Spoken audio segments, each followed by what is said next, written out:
Range intersections are individual cells that two ranges have in common. If you have two named ranges, you can use the intersection to reference individual cells. When you include a space character between two cell ranges, this means you want to return the intersection. A space character is known as intersection operator. This operator can be used to return the intersecting value of two overlapping cell ranges.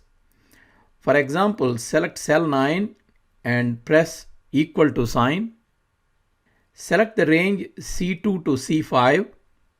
Press the space bar and then select range B3 to E3. Press enter. This formula will return the value 85. That is the value at the intersection cell C3 of the two ranges. You can use multiple rows and multiple columns to return more than one value in more than one cell. Select cell C9 and press equal to sign. Select cells B3 to E4. Press the space bar and then select cells C2 to D5. This formula should return an array of the intersection of both the ranges. Press enter. The formula returns an array of values. You can enter intersections in formulas using named ranges. Create the ranges.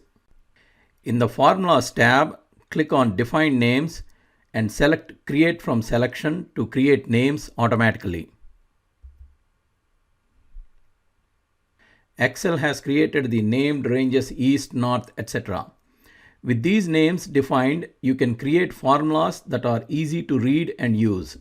For example, to calculate the total for quarter 3 for east and west, move to any blank cell and enter equal to sum within parenthesis quarter 3 space east, comma, quarter 3 space west. This formula will return the sum of earnings for quarter 3 for the east and west region.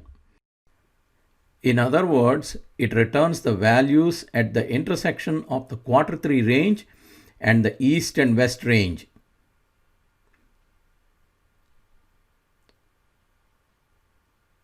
If you like this video, please subscribe to our channel.